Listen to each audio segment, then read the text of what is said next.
Back part, maybe I see it. I remained hidden from sight in case the day never ever arrived that I need to fulfill my contract. All that time for one job. What was it? If Greer were ever to go to Berserker, I was to stop him. I was to take his life. What? Actually, there was one thing. If Greer were ever slain by his pursuers, I was to watch over his son and tell him Greer's secret at an appropriate time. That was my job. Berserker! What are you talking about? Why do you have to kill my father? Because of Laurent's medallion. What medallion? What are you talking about? The medallion your sister carries. Huh?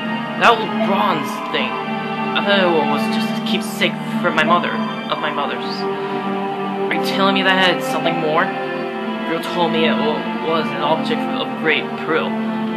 But nothing more. I did some investigating on my own, though. And what I discovered surprised me. Tell me. I see. The second cutscene. Laurent was one of the Heron clan, an ancestor of our Prince Raisin, who carried him with him a bronze medallion. Long ago, a band of heroes defeated an evil god and imprisoned therein. An evil god? Do you think this is funny? Are you joking? You're joking, aren't you? Unfortunately, I'm not. I have no idea how the cursed thing came to be in Grill's possession. That being said, I do know that the man who hunted your father were actually seeking the medallion. What they plan to do with it. Just thinking about it gives me chills. I'm finding all of this a little hard to believe.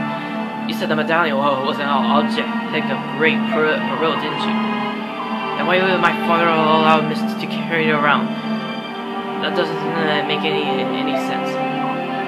It's because she can carry it safely. Actually, she's the only one who can.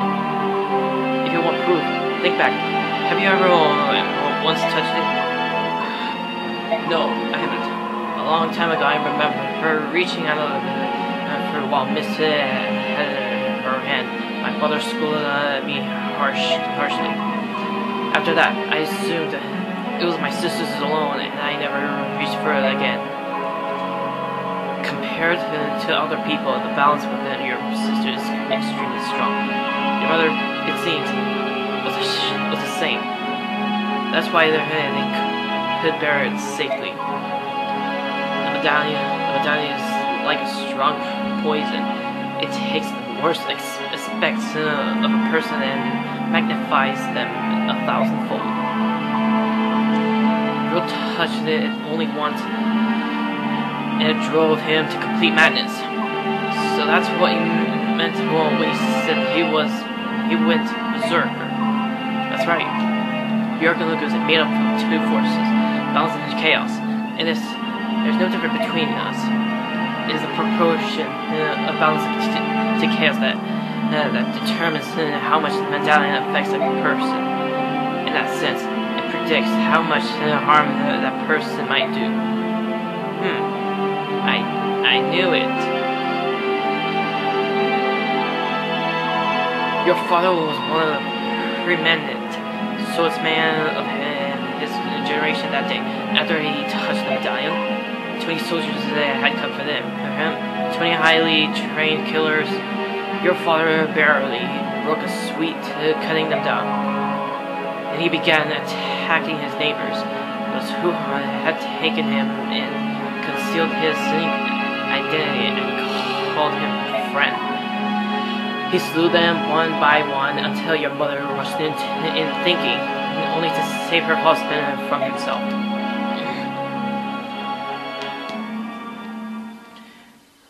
Oh my fucking god.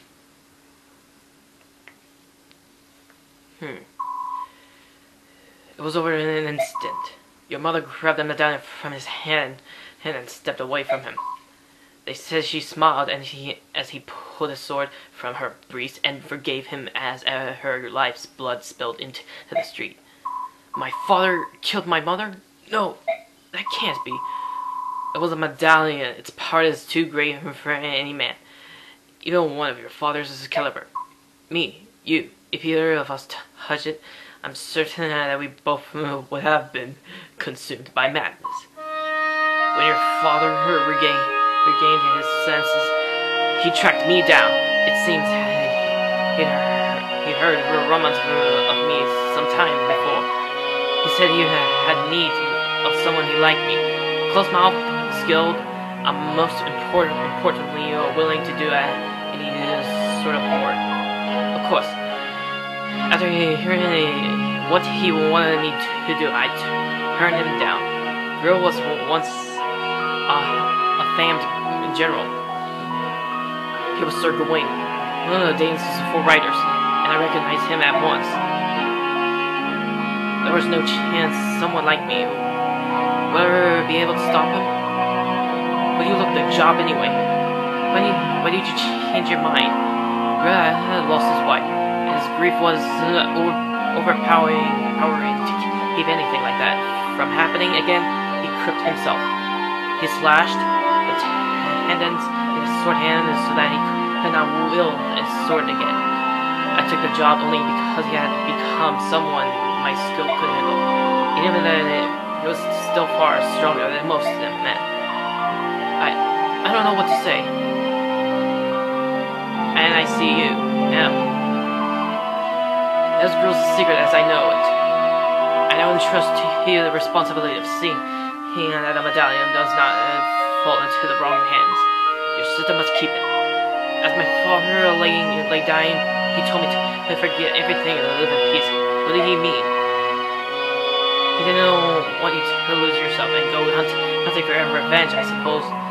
He was killed much sooner than he ever expected to be. So my father's dying wish was for me to protect the medallion. If I can do that, everything will be alright. I believe so.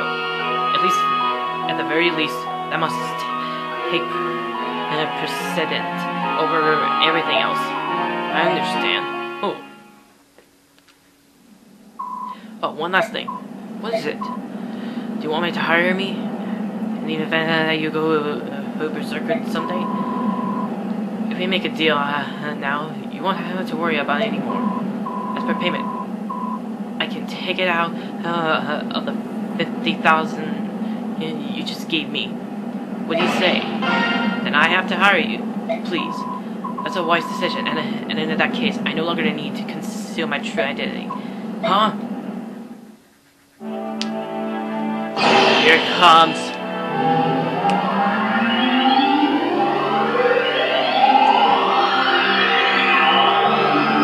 Oh, a thief is become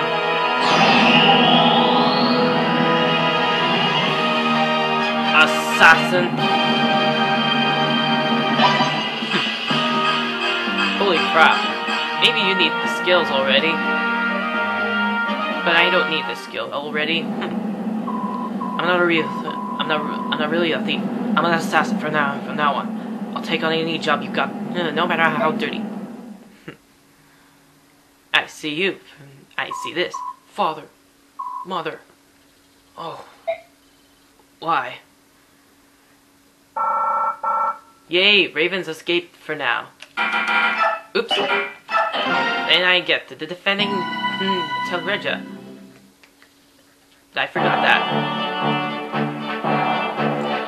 The kingdom of the Dane lies on the northernmost edge of Talrega. Its coastline is bathed and bathed in icy certain currents of the northern sea. And frigid winds howl inland with terrible ferocity. As a result, their winters are raw and brutal ice and snow score the land, leaving forests scarce in their wake. Through these blizzards, General Ike and the Crimean army has ever forward. Vanya's Imperial may have led Crimea troops, but even they doubt that the army can successfully fight off Dan. Yet somehow, I can confidently defy all odds and capture victory after victory. Embracing both Princess Lencia's dream of liberating Crimea and of the tragic history of his parents, Ike marches in grim silence. I knew it. I see. Defending Talrega. You are getting missing, eh? This can only mean one thing. The enemy knows exactly how we are going to move. With your permission, I'll begin an investigation to see if there's anyone suspicious among the troops. Ike? Ike, are you alright? Are you alright? Oh yes. Sorry, what is it? Nothing, I was just giving you a standard update. Should I put it off until later? No, sorry, but can you start over from the beginning? I'll pay attention to this time. Understood. Good morning to you. You too? What's wrong, Ike? Look so sleepy. I've had a lot on my mind. I went to sleep last night, but I was up thinking before I knew it. It was morning. Really? I never thought I had heard that. I didn't sleep because he was thinking. I wonder if Sorno was being polite. Listen, Tabarn, can I just... Mama! Ike! What's wrong, Mist? What are we going to do, Ike? The medallion's gone! What? It's gone? No! What are we going to do? It was my memento of my mother. Did you drop it or put it somewhere and forget? Something like that. No. I was carrying it with me. I will never lose it. Before I went to bed last night, I finished while I was sleeping. Don't cry, it's not your fault. But? I said don't cry. I'll find it, alright? Oh, right. Sorry. I guess so. Are you serious? You're to begin immediately. Yes, that's General Petrie. If you do this thing, Daniel will suffer. It's for the good of the country. Besides, it's only one territory. Stop mutilating like a woman. I hear you, and yet, if the goal is merely to stop the Ukrainian army, this is not necessary. The strength of my troops will serve this too. The last idiot who told me that I ended up on a corpse pile. Now listen to me and listen well. No matter how vicinity you are, when you tell me you'll defeat Crimea, I'll never pin my hopes on a bunch of foreigners. All you have to do is stop their forward progress. That's all. My plan will accomplish this. General Petrie, did you truly think so little of us? It's true that we were born in Banyan and not Dana, but my man and I have been loyal to this country for 18 years. We have spared no effort to learn all the proper manners and customs of this land. But now, after all of that, to be dismissed as a bunch of foreigners. No one asks how long you've lived here. I'll want to know why. Because no one cares. Certainly not me. Where were you born, huh? Where were you raised, huh? This country doesn't need squatters like you.